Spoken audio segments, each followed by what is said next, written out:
Hey everyone, Kevin Lewis with Home Life Benchmark Titus Realty, and it's time for your September 2022 Fraser Valley Real Estate Market Update.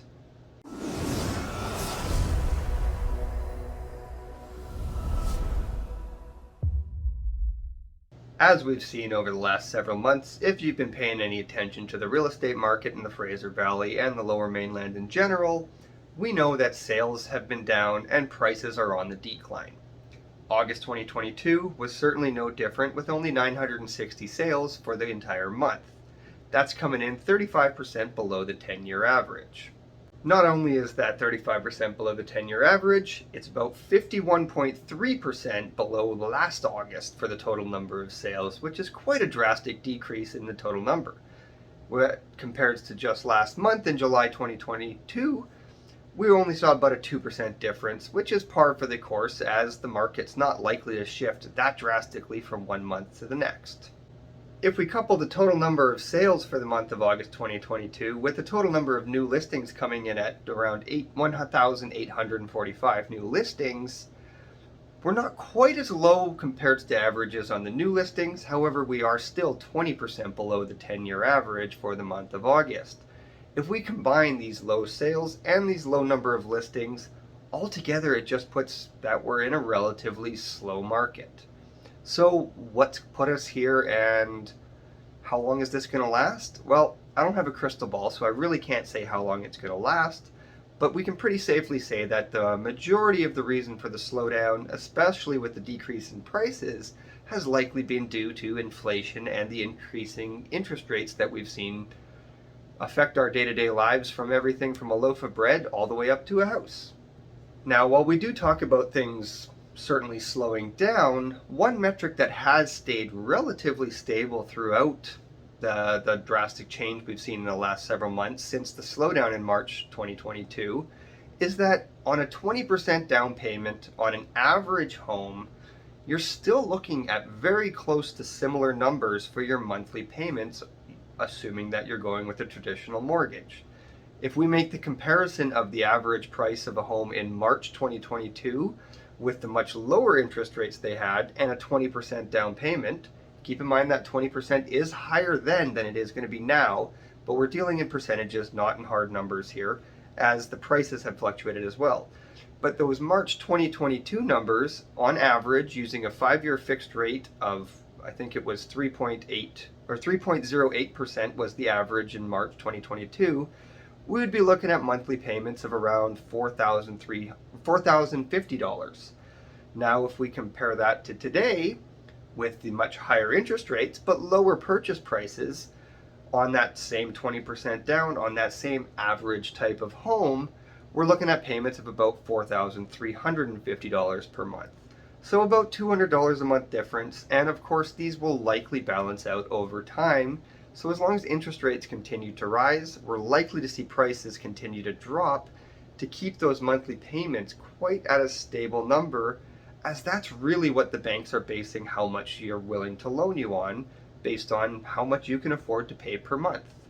So that brings the question, are we in a buyer's market, are we still in a seller's market, or are we in a balanced market? Well, it really depends on how we look at it. I mean, the main metric that we're going to use to measure this is called the sales to active ratio. Now, the sales to active ratio measures the total number of sales in a given month compared to the total number of homes available in that month for sale.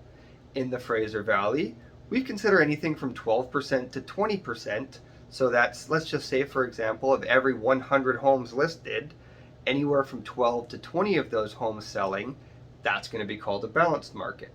If it's less than 12 homes selling, we'd be in a buyer's market, and if it's above 20 of those homes selling, we would be in a seller's market. So for the August 2022, we're coming in overall at a balanced market. However, detached homes are quite a bit lower at 12%, just on the fringe of being between a buyer's market and a balanced market. And townhomes and condos are actually sitting at 25%, which is technically still a seller's market. Now, the feel of this is going to be substantially different than a seller's market 8 months ago when we were at 80%. There's been a couple months where we've been over 100%, meaning that more homes sold in a given month than were actually listed that month, creating a deficit in the total inventory. Now, we're not in that deficit anymore, and as I said, overall, we're in a balanced market. So you'd think if we're looking at supply and demand and prices are dropping, that would likely mean that we're in more of a buyer's market.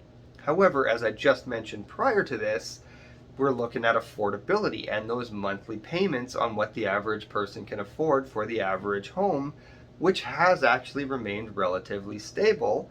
And if you look at the market being a balanced market that it is, this actually makes a lot of sense. So then at this point, you're probably thinking, well, why are detached homes performing so much less than townhomes and condos? Well, I don't have a definitive answer for you, but I can speculate a little bit. And that's likely due to sheer affordability. As it becomes less affordable to buy a home, anybody who is qualified for a number to buy a detached home, which is the most expensive sector of our market, of course, they can certainly still afford to buy a townhome or a condo. However, somebody who could only afford a townhome before isn't suddenly able to afford a home with the interest rates increasing and prices falling. However, again, as we touched on, that affordability factor has remained stable. So with less people and more people leaning towards being hesitant in the market, we're going to likely see the highest priced products come down in price a little bit more than the bottom priced, as everybody who can afford those higher priced ones can afford those lower priced ones, which floods that lower priced market. Hence why we're seeing more sales in the lower prices than we are seeing in the higher priced detached homes. So if you're thinking of making a move in the near future, you're probably wondering, is now really that good of a time to do so? Should I wait? Should I build a time machine and go back in time? Well, of course, if you could build a time machine and go back in time, that's definitely your best option. And if you're able to do that, please let me know, because I'd love to join you and we'll make some millions together. But that's not a reality. So we have to look at the now and what possibly comes into the future. Now, I'm not about to make any bold predictions on what interest rates are going to do or any of that. But if we use historical data, meaning recent historical data and current trends of what's happening, we can likely speculate that as interest rates, if they do continue to rise, prices will likely continue to fall. So if you're looking to buy into the market, does that mean you should maybe wait a couple months for prices to come down a little bit more to get in? Well, maybe, especially if you have all cash, then yeah, that's probably the way to go. However, most people don't have all cash to buy in, especially on a first-time buyer. So if you're going to have a mortgage and you're going to have to finance part of the purchase, you're going to have to think about the interest rates. And as we've touched on a couple times in this video now, interest rates are increasing, prices are falling, affordability is remaining relatively stable. So I would say there's not a ton of pressure to rush into something today in order to beat the interest rate hikes. However, I would say there's also not a lot of benefit from waiting unless you just can't find the right home that you're looking for. Once you find the right home, I would say now is a great time to pull the trigger on that purchase and get yourself into the real estate market. If you're looking to upsize and sell your current home and move into a larger one, now's not the best time to do it, but it's certainly not the worst time to do it. It really depends on where you are in your current mortgage. If you're currently in a variable and you're looking to upsize, well, everything becomes pretty relative at that point, and the prices of pretty much all properties are falling quite similar, except for house price detached homes. So if you're looking to go from a condo or a townhouse to a detached, now may make some sense to do so, as we've seen those prices fall a little bit steeper than we have seen the attached market fall. So there could be some lucrative action there. However, if you're looking to go from a condo just up to a townhouse, again, everything's relative. So as I typically say, when the best time to move is, if the time is right for you to get some more space, now's the right time to make that happen. Now, if you're looking to sell and downsize, time may not be the best thing to have on your side at this point, as we recognized, well, especially if you're downsizing, most people who are downsizing are likely going from a detached home to an attached type of home. And if that's the case, we already know detached is falling a little bit quicker than attached are. So if you wait a little bit longer, you're going to have a little bit less money coming out of your home and still have to pay that little bit higher on whatever you move into. And most people who are downsizing, they're not going to be taking a significant mortgage. So the interest rates really doesn't become a whole lot of a factor in your decision making here.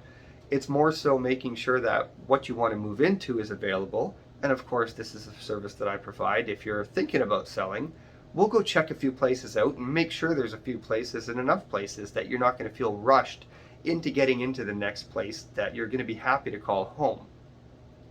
So we have to think about things of what's coming in the future, and as interest rates are likely to continue to increase, prices are likely to continue to drop, especially at the price of your home that you currently own. So it may make a little bit more sense to rush things along a little bit quicker, make that sale happen, and then get into your new home. And whatever prices do at that point, it really doesn't matter. You've maximized what your home is worth today. Now, it's certainly possible that prices do go back up in spring if interest rates drop suddenly. Doesn't look like that's going to be the case, but of course I don't have a crystal ball, so I can't make these bold predictions. We don't know what the future holds, and if prices do go back up, of course it's always best to sell high or buy low and sell high. But I'll tell you, it's a whole lot easier to say buy low and sell high than it actually is to do in reality. If it was that easy, we'd all be millionaires. So whatever it is you're thinking about doing in your next move here, whether it's in the near future, the next couple of weeks, next couple of months, or even a year or so out, it's never too early to start planning. Give me a call soon, 604-218-5635. Leave a comment below, send me an email, send me a text, whatever way you want to get a hold of me. Let me know, even if you just want to discuss what's happening in the market and get my take on what's going on versus your take, and we'll have a conversation about things. I'm always happy to do so. So I look forward to hearing from you soon, and thanks for tuning in.